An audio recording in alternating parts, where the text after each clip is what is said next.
Thanks for seeing this video. Let's start our demo by resetting the database to be exactly like the document requirements. So let me just run the whole script. The script will be attached to the email I'm going to send you guys. Okay, so now we should have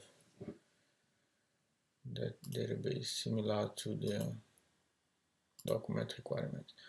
So first button here is the close button. And now let's go to add a new document. If we try to save, of course it will validate. Let's put doc2. Then it goes directly to the node that we just added. So far we don't have any department attached to this doc. Let's assign a department. We can assign more than one department. So the page will go back to the first department we are assigning now. Okay, so departments. Now we can see this doc has two departments. If we go to this doc here, let's see all departments attached to it. Let's start creating some task. Task 1.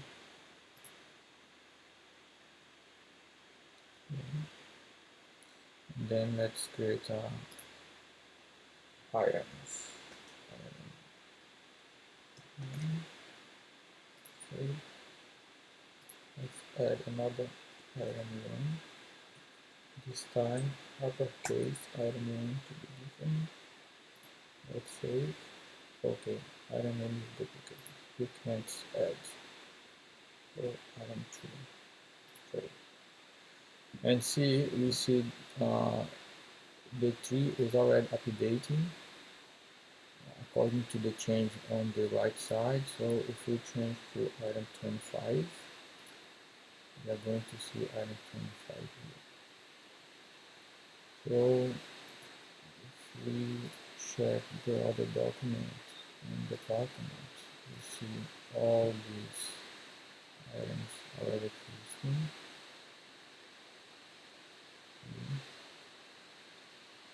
Currently we don't have any UI for the item, specific UI, so we are pretty much using the same UI whenever we click on the task item node.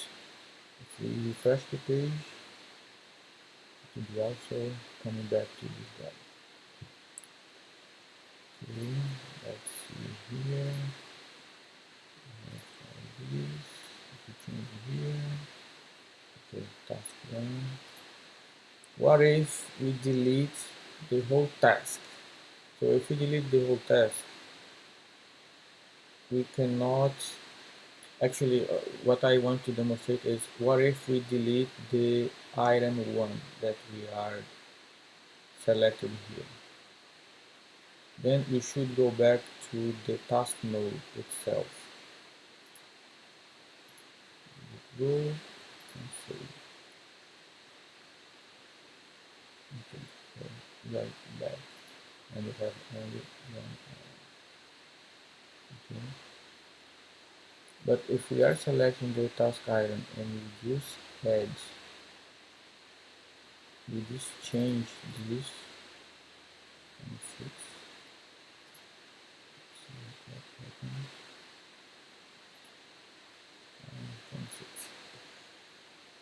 So I guess that's it, guys. Okay, whenever we change to a node that has no task directly, so we are cleaning up. If we try to delete this task, so we have this message that we don't have any task at this moment. And another stuff is if we are in this task and we start changing it, but then I say, oh, I don't want to change it anymore, you can just click away or you can click cancel. And just to let the user know that we already canceled the whole operation, then I just put this as and these are disabled as well. So if you click another node, it will enable that again. Okay. So I guess that's it on my demo. Okay, so let's move a little bit to the code. So this is the page. We have 3 pages for this application: the main page 1, the document page, and the assigned department page. So, okay, where I want to show the process, all the process: save a task, delete task, and save the task items.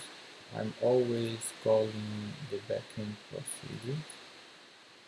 I don't put any PL SQL code here, unless it's really necessary. Okay, so everything gets inside this page, package done. And for the JavaScript part, we have some custom dynamic actions. And on the main page, we have only one JavaScript that handles the node change on the tree. So here I'm grabbing all the information from the selected node. So I have the selected node, what is the document, department, task, and task item, all the select. And then I save into the session, Apex session, and then I handle every node type. So if you click on the document, we are going to do this. If you click on department node, we are going to do this, and so on. You can behave differently according to the node type. And I guess that's it. Okay, let's take a look on the database. So I create all the tables, I drop the tables, create the tables, and all the relations between the tables. We have foreign keys for between all the tables for every entity. Okay, that's pretty much it. We have some triggers to assign the ID. When we are creating a new record, we don't need to tell what the ID is. And we have some info, created time, updated time. And this is the package. The package, we have a function, save document, save task, and I use it as a function. Then I can see where to move the UI. After saving a document, I'm returning the document ID for the node, so the tree can go directly to the new document. And the same for the other entities. So this is the package body. I like to put all the strings as a constant, and then make easy to change and even translate if you need. This is the code. Okay, we have some. Usually I put validation before doing the DML itself. If no errors, then we do the DML. If we got any error on the validation, I'm just adding to the Apex side. Adding the error, and I'm showing on the notification, but we could also show the error directly, the error message directly to some item. It's possible using this Apex add error. So basically, it's all the same logic. We validate the input parameters, and then if no error, we do the DML, and so on and so on. Here it's some preloading data to be the same as the document requirement.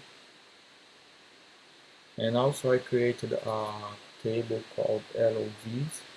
Then the UI will just query this table to get all the LOVs, and it makes it easier to maintain the LOVs.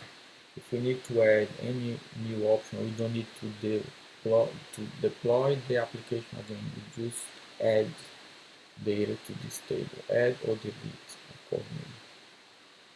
Let me show you guys the LOD code.